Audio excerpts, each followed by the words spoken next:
Good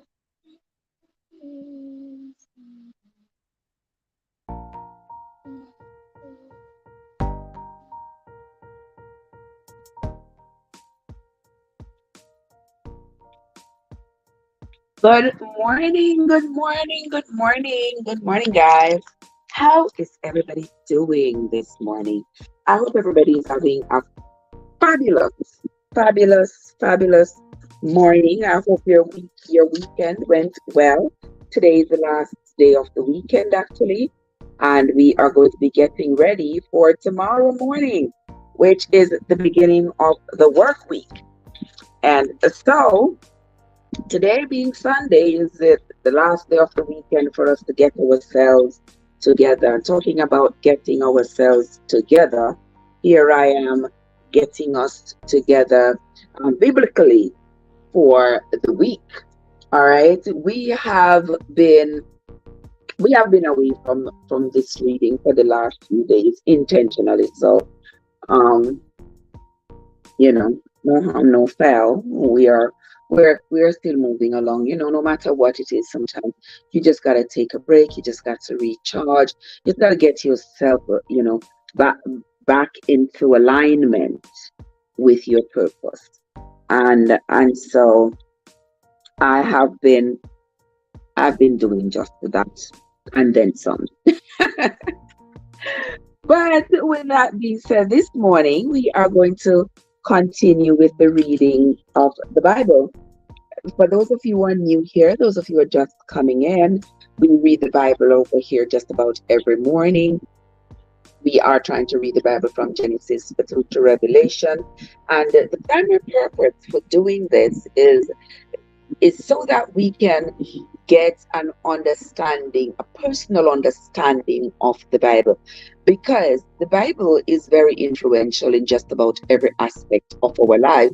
And the majority of us, 97, 98% of us, don't ask me where I got those statistics, but the majority of us have never read the Bible for ourselves. But we try to convince people of what it says. We try to indoctrinate people on what they should and shouldn't do. We just take on all that we are taught about the Bible, all that we have learned along the way of life. And we try to indoctrinate others around us and to tell them what the Bible says. When we ourselves don't even know what the Bible says because we have never read it. We only hear what either our parents or family associates say and what the Bible, what we go to church and what they say, what the preacher says is in the Bible. But here I am taking a different approach. I am actually reading the Bible for myself, and I'm actually reading the King James Version of the Bible. So if you want to know what's in the Bible, but you don't want to have to read it yourself, then come along over here. I'll do the reading, you do the listening, and we will talk about it. Right now, we are on the book of Job. Having come from the book of Genesis about a year and a half ago, we are now on the book of Job. And we are going page by page, book by book, chapter by chapter. Now, the last time we read, we were reading about how Job, and by the way, Job is, if you go by what you are taught, Job is considered to be a biblical legend, a legend for humility, for grace, for faithfulness. This is what Job represents in the Bible, because we were told how Job was inflicted with a lot of disappointments in his life, but worst of all, he was inflicted with a disease that amounts to more than leprosy. He was covered in sores from the crown of his head to the sole of his feet. He couldn't find comfort sitting down, lying down, standing, moving. He was just miserable. He couldn't. he lost all of his wealth. His animals were stolen, his servants were murdered, his children were killed. He lost everything. But through it all, he remained faithful to his God and he never complained. That's what we were taught. But having read the Bible for ourselves, we know that that wasn't true. Job, in fact, complained to his God. He asked the normal, rational questions that any human being in his situation would ask. Why me? What is this that has afflicted me? What have I done so wrong that I could be punished this severely? He asked those questions because as humans it is natural when you find yourself in these kinds of predicaments and you believe that there is a higher power to who is able to relieve you of these predicaments or who is able to cause them not to afflict you in the first place. You ask the questions. Is it some kind of punishment? What is it? What have I done that has caused me to be the bearer of all this burden? And here we see Job in the book of Job was asking those questions. He even asked God, why you even let me be born? Why you even let me live to be this old if this is what you knew was going to happen to me? Why didn't you just take me from the time I was in my mother's womb? Why didn't you just take me when I was an infant, when I didn't know anything? Why didn't you just take me then? Why did you wait until I grew up, until I had knowledge, until I had children, until I had wealth, until I had everything? And then you just took it all away and left me afflicted with these wounds that are oozing all this purulent drainage and worms are in them. And I can't sit on my butt because it's so sore. And I can't lay down because my entire body is sore.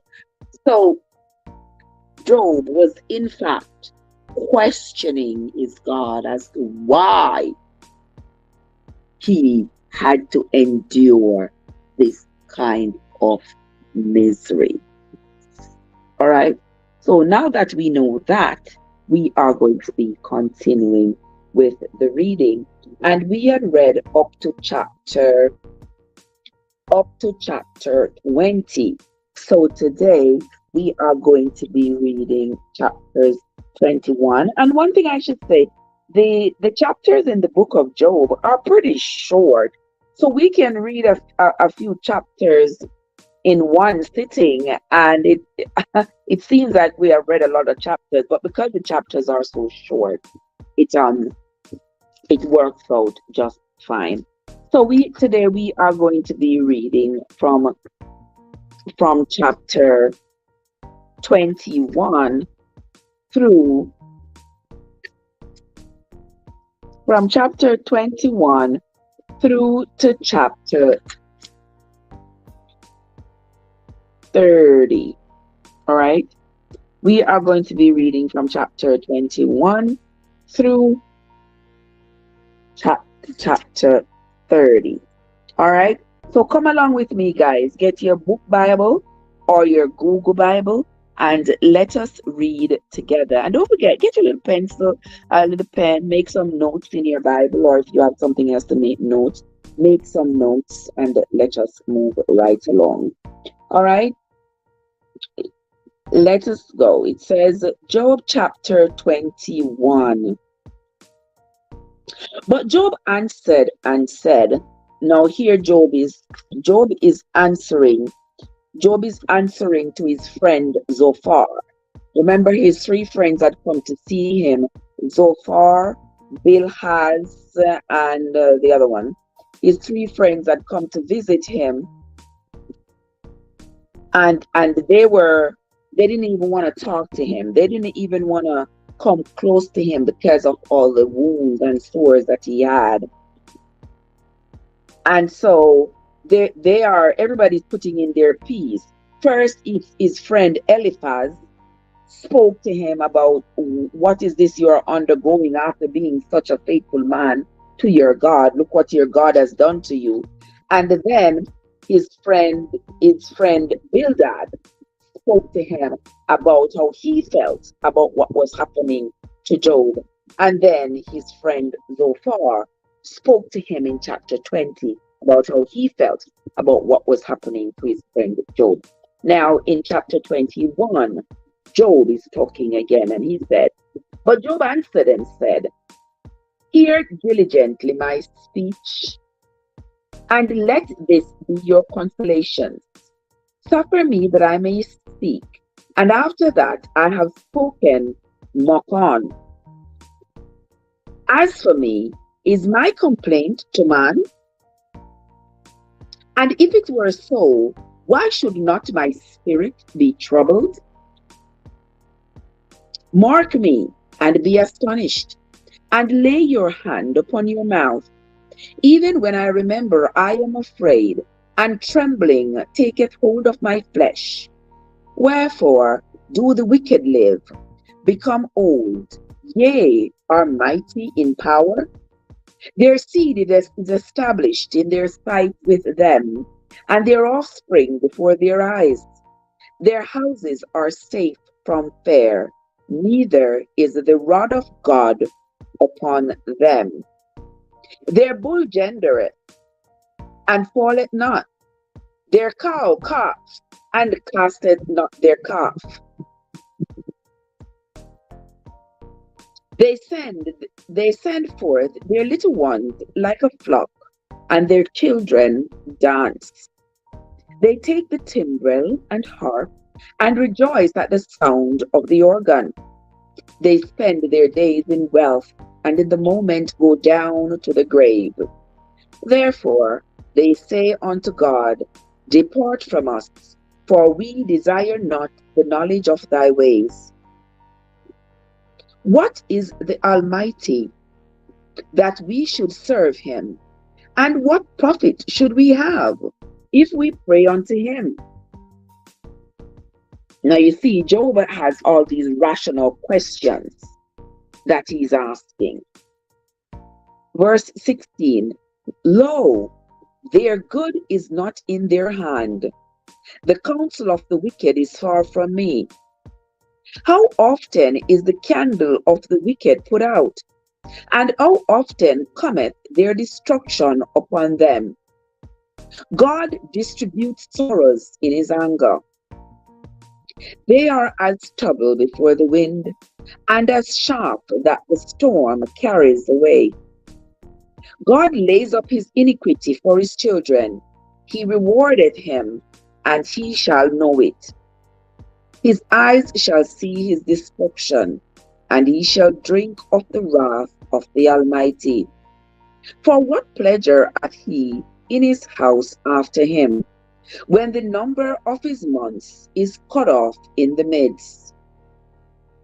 Shall any teach God knowledge, seeing he judgeth those that are high? One dieth in his full strength, being holy, at ease, and quiet. His breasts are full of milk, and his bones are moistened with marrow. And another dieth in the bitterness of his soul, and never eats with pleasure. They shall lie down alike in the dust, and the worms shall cover them. Behold, I know your thoughts, and the devices which ye wrongfully imagine against me. For he say, Where is the house of the prince? And where are the dwelling places of the wicked? Have ye not asked them that go by the way? And do he not know their tokens? That the wicked is reserved to the day of destruction, they shall be brought forth to the day of wrath. Who shall declare his way to his face? And who shall repay him what he hath done? Yet shall he be brought to the grave, and shall remain in the tomb. The clods of the valley shall be sweet unto him, and every man shall draw after him, as there are innumerable before him. Verse 34 and the last.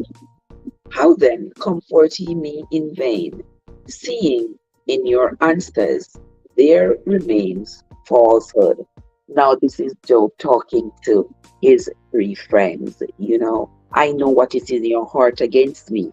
You all have spoken, and I understand your position. And when I complain, I have all right to complain because I am the one who is bearing the burden of this terrible affliction. We are going to move on to chapter 22. So come along with me, guys. Get your book Bible, your Google Bible, whichever it is. I am reading from the King James Version. So get your Bible and come along with me. Let us continue the reading. And before I go any further, let me just say to you, we do not endorse any particular religion or any particular denomination over here. What we do is we read the Bible. We read the Bible for ourselves and try to understand it for ourselves. That's all we're doing. If we find additional literature somewhere that will help to explain a particular chapter to us, then we use it. But otherwise, we are reading the Bible, getting context from it and from the words, just like we would read any other book. All right. Let us move on to Job chapter 22.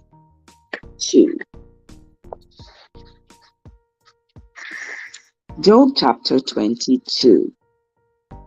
Then Eliphaz, now Eliphaz is one of Job's three friends who have come to see him.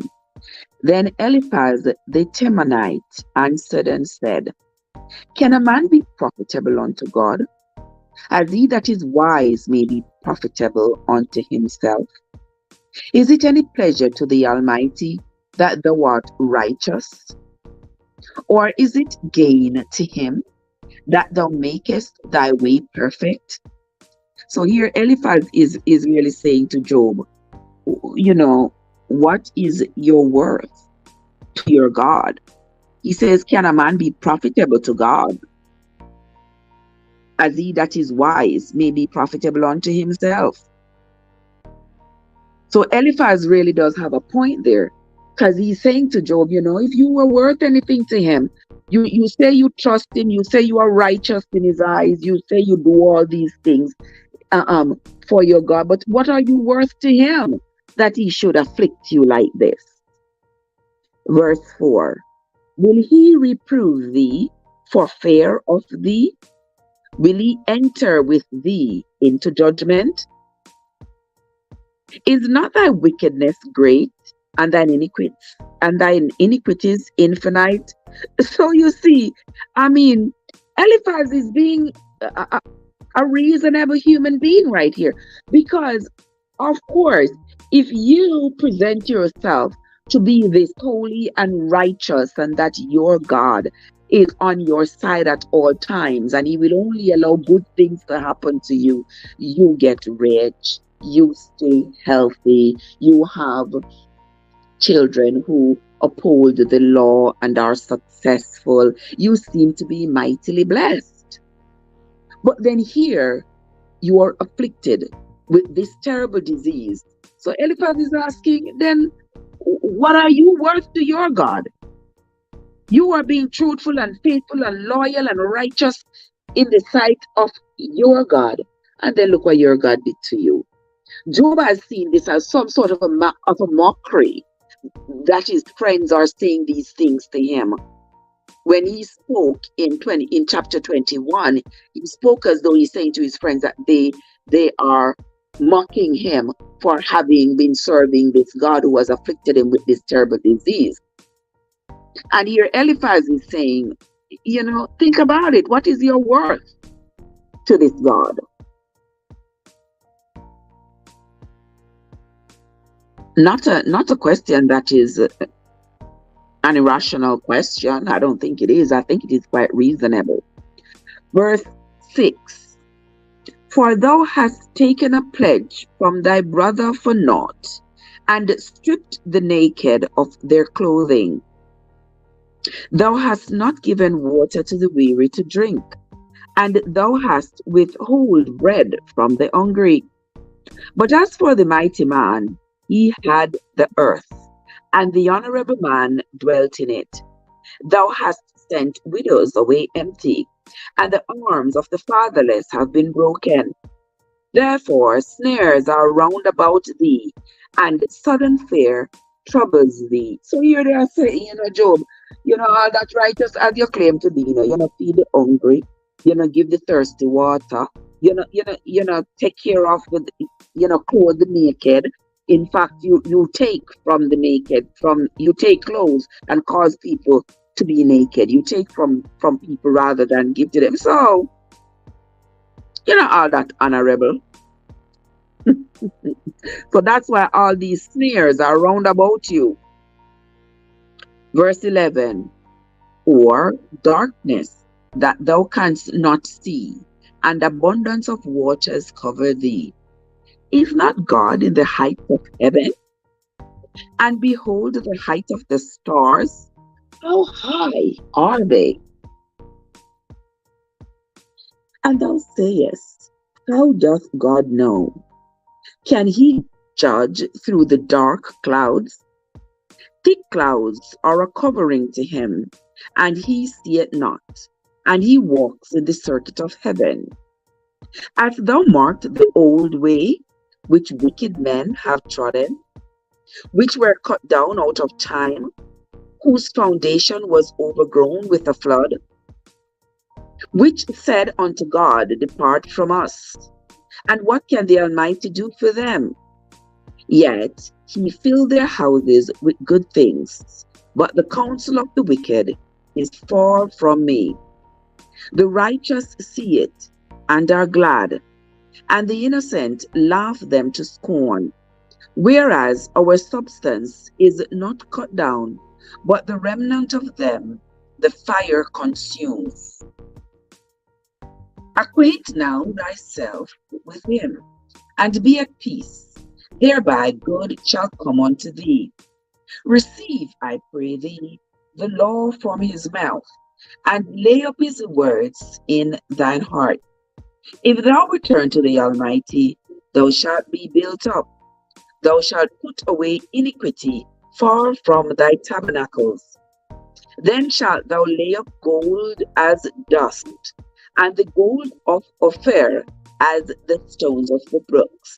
Yea, the Almighty shall be thy defense, and thou shalt have plenty of silver. For then shalt thou have thy delight in the Almighty, and shalt lift up thy face unto God. Thou shalt make thy prayer unto him, and he shall hear thee, and thou shalt pay thy vows. Thou shalt also decree a thing, and it shall be established unto thee, and the light shall shine upon thy ways. When men are cast down, then thou shalt say, there is lifting up, and he shall save the humble person. Verse 30, and he shall deliver the island of the innocent, and it is delivered by the pureness of thy hand. Now, this was Eliphaz speaking to Job. And Eliphaz really spoke a mouthful here. He is sort of evaluating Job's circumstance and evaluating Job's relationship with his God and questioning Job's loyalty even in the face of this adversity. But Job remains steadfast. I want to hear in chapter 23 what was Job's answer to Eliphaz. When we come back, we will continue the reading into chapter 23 of the book of Job.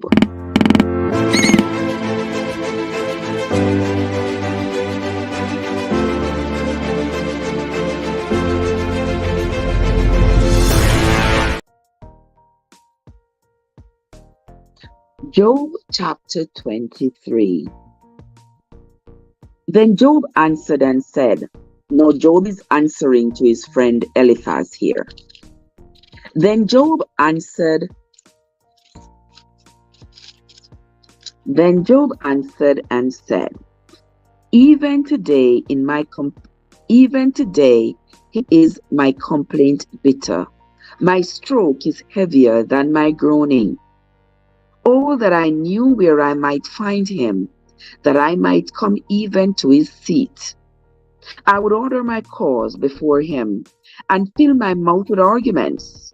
I would know the words which he would answer me, and understand what he would say unto me. So Job is answering to Eliphaz and saying, if I could come face to face with God, I would ask him all these questions that you have. So you're not the only one with those questions. I have those questions too. And I would want to ask, my God, these questions too. Only if I could come face to face with him. Let's move on to chapter 6. Welcome into the live, guys. I keep saying chapter, I meant verse 6 of chapter 23. Will he plead against me with his great power? No, but he would put strength in me. The righteous might dispute with him. So should I be delivered forever from my judge? Behold, I go forward, but he is not there, and backwards, but I cannot perceive him. On the left hand where he doth work, but I cannot behold him. He hides himself on the right hand, that I cannot see him. But he knoweth the way that I take. When he hath tried me, I shall come forth as gold. My foot hath held his steps. His way have I kept, and not declined. Neither have I gone back from the commandment of his lips. I have esteemed the words of his mouth more than my necessary food. But he is in one mind, and who can turn him? And what his soul desireth, even that he doeth. For he performs the thing that is appointed for me, and many such things are with him. Therefore am I troubled at his presence. When I consider, I am really afraid of him. For God makes my heart soft, and the Almighty troubles me. Verse 17, and this is the last verse of chapter 23. Because I was not cut off before the darkness, neither hath he covered the darkness from my face. This is the end of chapter 23 of the book of Job. And this is Job answering back to his friend Eliphaz, who has yet again voiced his concerns about Job's faithfulness and this supposed reward that Job is currently receiving. When we come back, we are going to move on to chapter 24.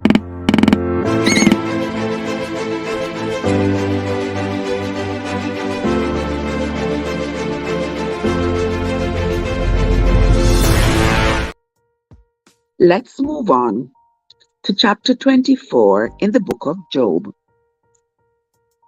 Follow along with me in your book Bible or your Google Bible. Chapter 24.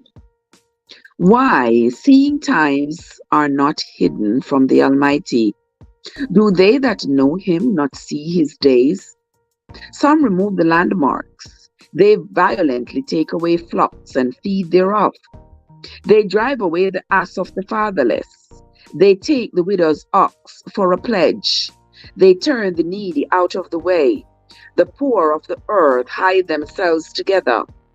Behold, as wild asses in the desert, go they forth to their work, rising betimes for a prey. The wilderness yielded food for them and for their children. They reap every one his corn in the field, and they gather the vintage of the wicked. They cause the naked to lodge without clothing, that they have no covering in the cold. They are wet with the showers of the mountains, and embrace the rock for want of a shelter. They pluck the fatherless from the breast, and take a pledge of the poor. They cause him to go naked without clothing, and they take away the sheaf from the hungry, which make oil within their walls, and thread their winepresses, and suffer thirst. Men groan from out of the city, and the soul of the wounded cries out. Yet God layeth not folly to them. They are of those that rebel against the light. They know not the ways thereof, nor abide in the paths thereof. The murderer, rising with the light, kills the poor and needy, and in the night is as a thief. The eye also of the adulterer waits for the twilight, saying, No eye shall see me, and disguiseth his face. In the dark they dig through houses which they had marked for themselves in the daytime. They know not the light. Job is so right here, because that's what the thief does. In the daytime, they scout out a house and decide whether or not they are going to go back to that house in the nighttime to go rob it. Verse 17. For the morning is to them known as the shadow of death. If one know them, they are in the terrors of the shadow of death. He is so right. Yeah, the daytime is this shadow of death for a thief, because if they try to rob in the daytime, they run the risk of being seen, and after having been seen, they run the risk of being dealt with. But under the cover of darkness, they can always commit their crimes without the risk of with the risk of being seen or being caught reduced. Verse 17. For the morning is to them even as the shadow of death. If one know them, they are in the terror of the shadow of death. He is swift as the waters. Their portion is cursed in the earth. He beholdeth not the way of the vineyards. Drought and heat consume the snow waters. So doth the grave those which have sinned. The womb shall forget him. The womb shall feed sweetly on him. He shall be no more remembered, and wickedness shall be broken as a tree. He evil entreateth the barren that beareth not, and doeth not good to the widow. He draws also the mighty with his power. He rises up, and no man is sure of life. Though it is given him to be in safety, whereon he riseth, yet his eyes are upon their ways. They are exalted for a little while, but are gone and brought low. They are taken out of the way as all other, and cut off at the tops of the ears of corn, as the tops of the ears of corn. Verse 25. And if it be not so now, who will make me a liar, and make my speech not worth anything? This is the end of chapter 24 of the book of Job. And Job is still in his predicament. Job is still concerned about the rewards that it seems that he has received from his God, even though he has been so faithful and so loyal.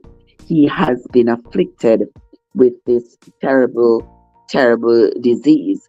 And his friends are questioning him, and he is trying to find the best answers for them as to why his God would cause him this particular affliction, even though he had been so faithful.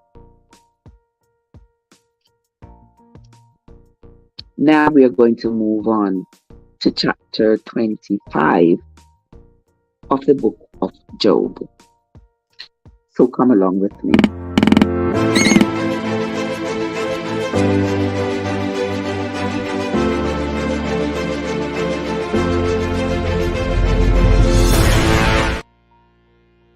Here we go, Job chapter 25.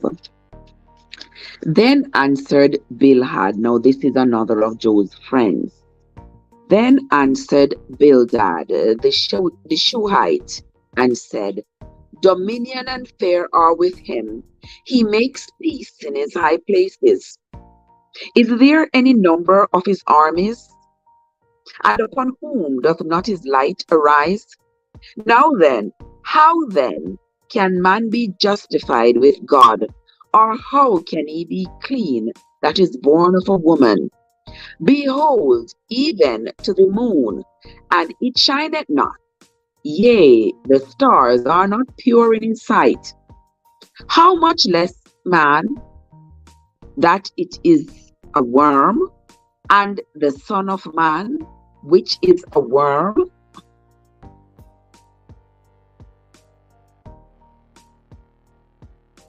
How much less man, that is a worm, and the Son of Man, which is a worm. Rather interesting statement there. I'm unsure of what Bildad meant by saying that. I might have to read the chapter again. The chapter is only 6 verses. So let's read it again. Then answered Bildad the Shuhite and said, Dominion and fear are with him. He maketh peace in his high places. Is there any number of his armies? And upon whom doth not his light shine? How then can man be justified with God? Or how can he be clean that is born of a woman? Behold, even to the moon, and it shines not. Yea, the stars are not pure in his sight. Bildad it sounds like Bildad is sort of mocking Job right here. You know, he's saying, I mean, so who is really righteous in the sight of your God? Who really does he have mercy upon? Who really does he, treat well? Because you are the one who we expected that would get the best treatment from him and would continue to be wealthy and healthy. But here you are, look at you, look what he has done to you.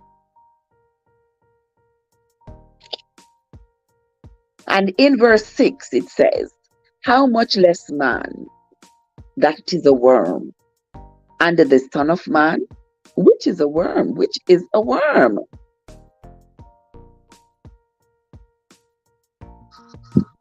Okay. And the topic of this verse, this chapter rather, is the hypocrite without hope. So I guess the Bible is describing Bildad as the hypocrite without hope, because certainly he does sound like he have no hope, but his questions are valid. So here we are going to move right along into chapter 26. I tell you, the book of Job, the chapters are very, very short. So we're going to move on to chapter 26.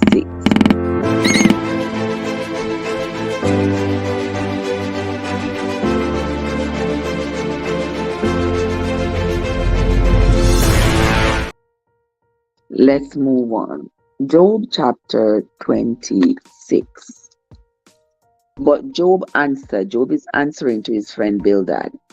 But Job answered and said, how hast thou helped him that is without power?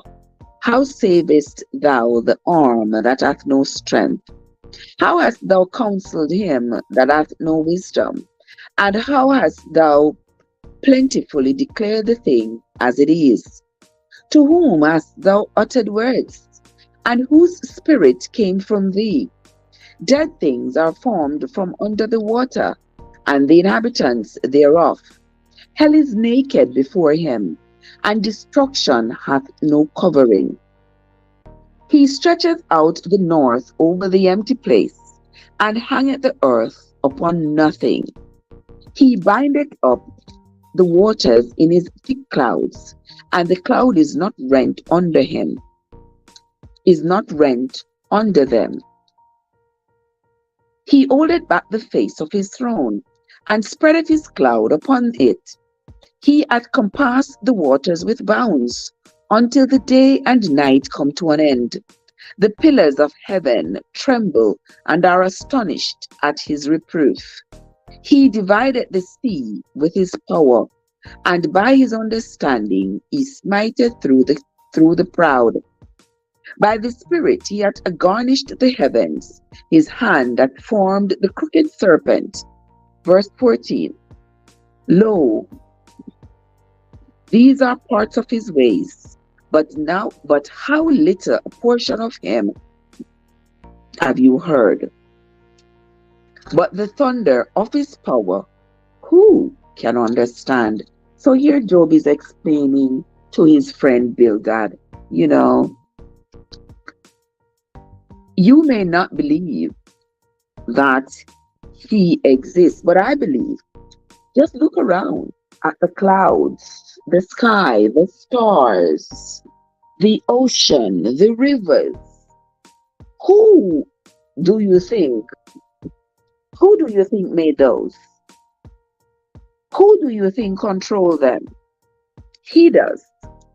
And so I am not giving up, because the same way that he can make thunder and lightning and seas and rivers and the crooked serpent and everything else that he has done is the same way that he has the power to both make me sick and to heal me.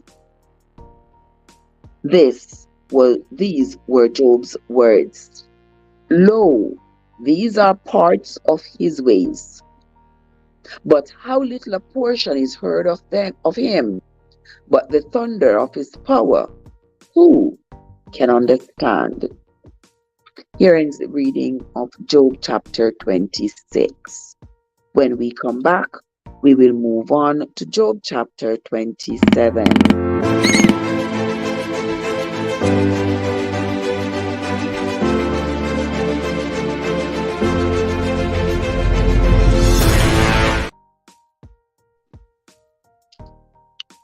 Welcome again, guys. Thank you all so much for coming into the live. If you have not yet hit that subscribe button, now is a good time to do so. Let's move on to chapter 27. Moreover, Job continued his parable and said, As God liveth, who hath taken away my judgment, and the Almighty, who hath vexed my soul? All the while my breath is in me, and the Spirit of God is in my nostrils. My lips shall not speak wickedness, for my tongue utter deceit. God forbid that I should justify you. Till I die, I will not remove my integrity from me. My righteousness I hold fast, and will not let it go. My heart shall not reproach me as long as I live. Let my enemy be as the wicked, and he that riseth up against me as the unrighteous. For what is the hope of the hypocrite, though he hath gained, when God taketh away his soul? Will God hear his cry when trouble comes upon him? Will he delight himself in the Almighty? Will he always call upon God? I will teach you by the hand of God. That which it is with the Almighty will I not conceal. Behold, all ye yourselves have seen it. Why then are ye thus altogether vain? Now, this is Job talking to his friends. You all have seen the power of God. Why are you denying it? Verse 13. This is the portion of a wicked man with God, and the heritage of oppressors, which they shall receive of the Almighty. If his children be multiplied, it is for the sword, and his offspring shall not be satisfied with bread. Those that remain of him shall be buried in death, and his widows shall not weep. Though he heap up silver as the dust, and prepare raiment as the clay, he may prepare it, but the just shall put it on, and the innocent shall divide the silver.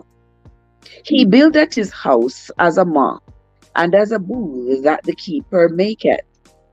The rich man shall lie down, but he shall not be gathered. He openeth his eyes, and he is not. Terrors take hold on him as waters.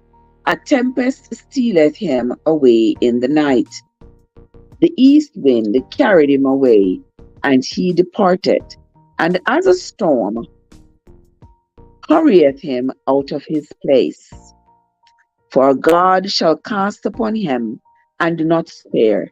He would fain flee out of his hand. Verse 23, and this is the last verse of chapter 27. Men shall clap their hands at him, and shall hiss him out of his place. Here ends the reading of the book of Job, chapter 27.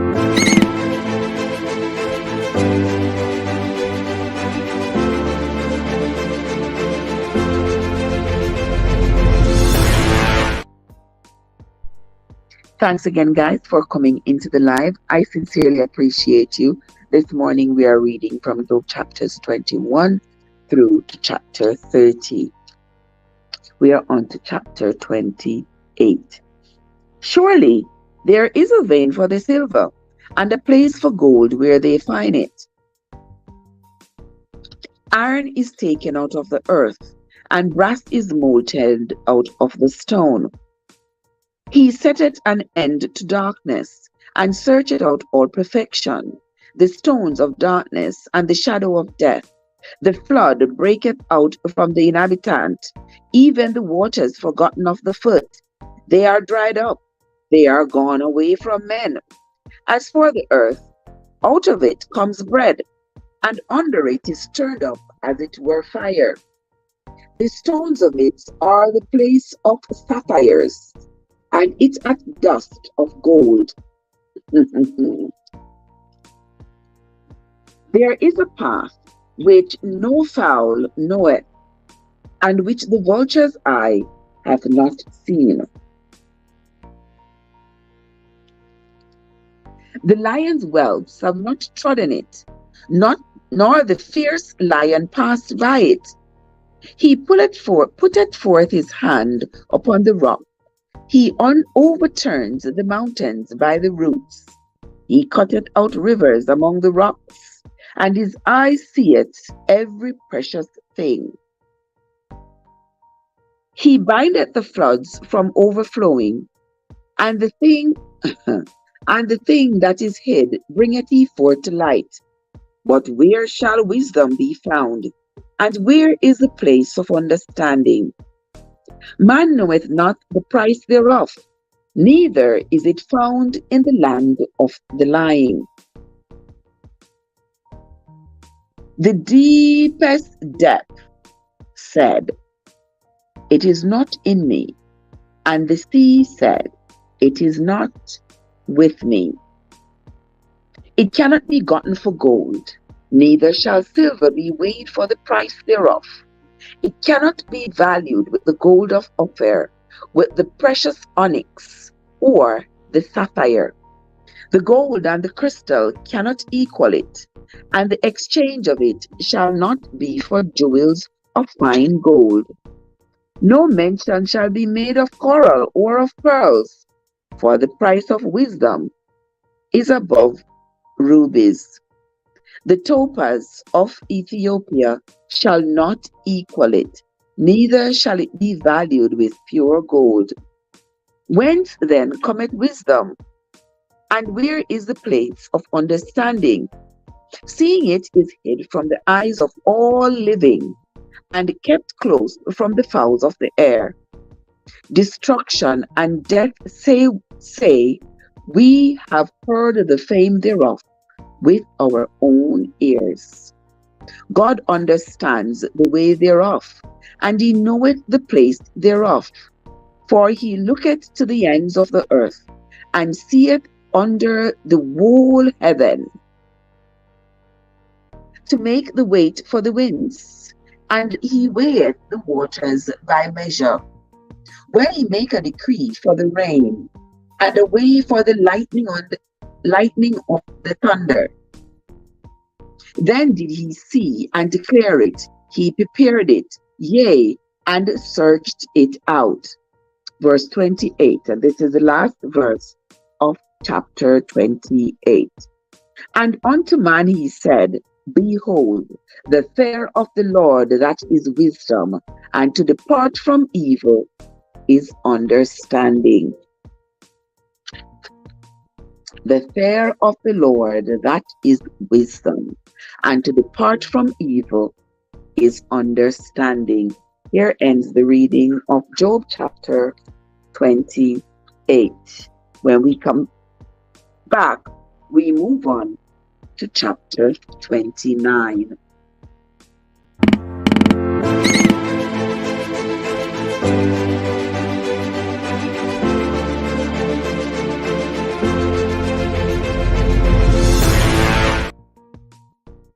Let's move on to Job chapter 29.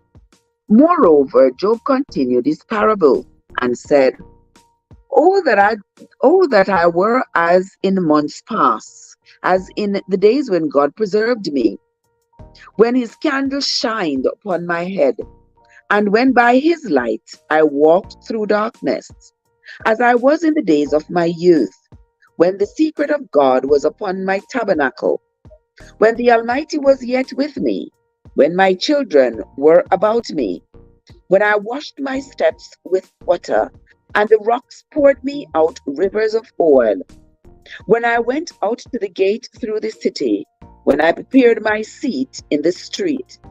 The young men saw me and hid themselves, and the aged arose and stood up. The princes refrained talking and laid their hand on their mouths. The nobles held their space. The nobles held their peace, and their tongue cleaved to the roof of their mouth. When the ear heard me, then it blessed me, and when the eyes saw me, it gave witness to me, because I believed the poor that cried, and the fatherless, and him that hath none to help him. The blessing of him that was ready to perish came upon me, and I caused the widow's heart to sing for joy. I put on righteousness, and it clothed me. My judgment was as a robe and a diadem.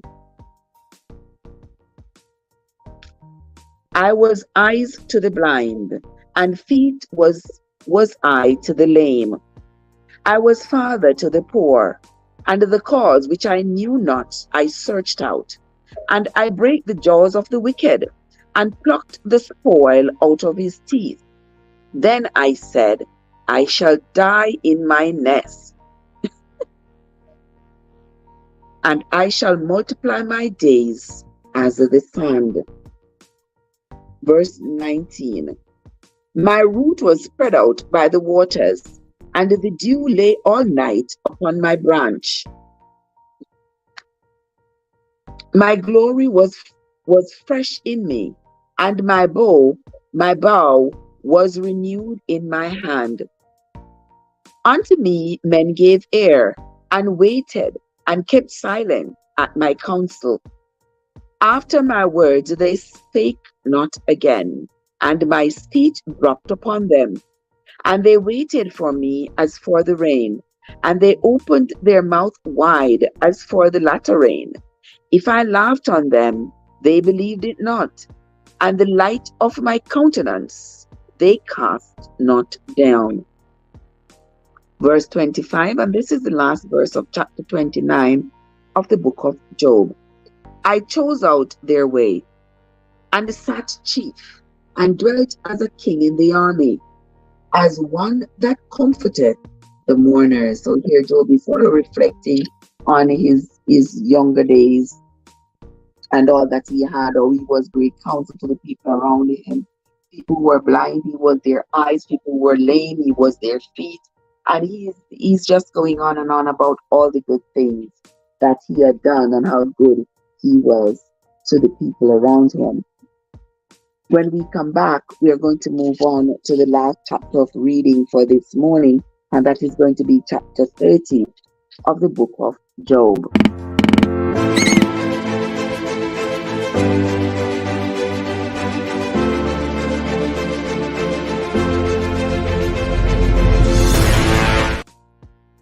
Let's move on to chapter 30 of the book of Job. But now they that are younger than I have me in derision, whose fathers I would have disdained to have set with the dogs of my flock. Yea, whereto might the strength of their hands profit me, in whom old age was perished? For want and famine they were solitary, fleeing into the wilderness in former time, desolate and waste. Who cut up marrows by the bushes, and juniper roots for their meat? They were driven forth from among men. They cried after them as after a thief. To dwell in the cliffs of the valleys, in caves of the earth, and in the rocks. Among the bushes they brayed. Under the nettles they were gathered together. They were children of fools, yea, children of base men. They were viler than the earth. And now, as I their song, yes, I am their byword. They abhor me. They flee far from me, and spare not to spit in my face. Because he hath loosened my cord, and afflicted me, they have also let loose the bridle before me. Upon my right hand rise the youth. They push away my feet, and they raise up against me the ways of their destruction. They mar my path. They set forward my calamity. They have no helper. They came upon me as a wide breaking in of waters. In the desolation, they rolled themselves upon me. Terrors are turned upon me. They pursue my soul as the wind, and my welfare passeth away as a cloud. And now my soul is poured out upon me. The days of affliction have taken hold upon me. My bones are pierced in me in the night season, and my sinews take no rest. By the great force of my disease is my garment changed. It bindeth me spout of the color of my coat. He hath cast me into the mire, and I am become like dust and ashes.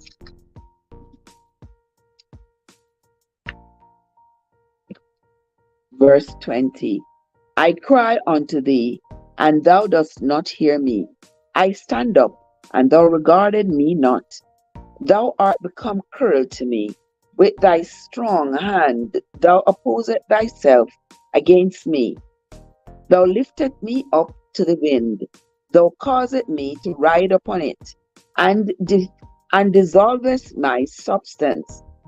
For I know that thou wilt bring me to death, and to the house appointed for all living. Howbeit he will not stretch out his hand to the grave, though they cry in his destruction. Did not I weep for him that was in trouble? Was not my soul grieved for the poor? When I looked for good, then evil came upon me. And when I waited for light, there came darkness. My bowels boiled and rested not. The days, the days of affliction prevented me. I went, I went mourning without the sun. I stood up and I cried in the congregation. I am a brother to dragons and a companion to owls. My skin is black upon me, and my bones are burnt with heat. Verse 31, and this is going to be the last verse of chapter 30. My harp also is turned to mourning, and my organ into the voice of them that weep. Here ends the reading of Job chapter 30. And we still see here, as we read this morning, where Job's friends are sort of mocking him for serving his God and not being rewarded handsomely, but rather having gotten this disease and having lost all that Job had lost. But Job remains faithful, he remains steadfast. When we come back tomorrow, we will continue the reading of the book of Job, where we will start the reading from chapter 31. Once again, I want to say thanks to everybody who came into the live. Those of you who said something, those of you who didn't say anything, I want to say thank you so much for having come into the live. I sincerely appreciate you. And if you are new yet here and have not yet hit that subscribe button, now is a good time to do so. And with that, this is the end of this morning's reading. I hope you all enjoy the reading as much as I enjoy bringing it to you. Once again, thank you so much for joining me for the reading of the Bible. I sincerely appreciate it. Now, when we come back later on, we will have other things to do and talk about. We are going to be having the breakfast live this morning. So come on over to this channel when we do the breakfast live, which will start maybe around 8-9 o'clock. All right, guys. So thanks again for coming. I sincerely appreciate each and every one of you.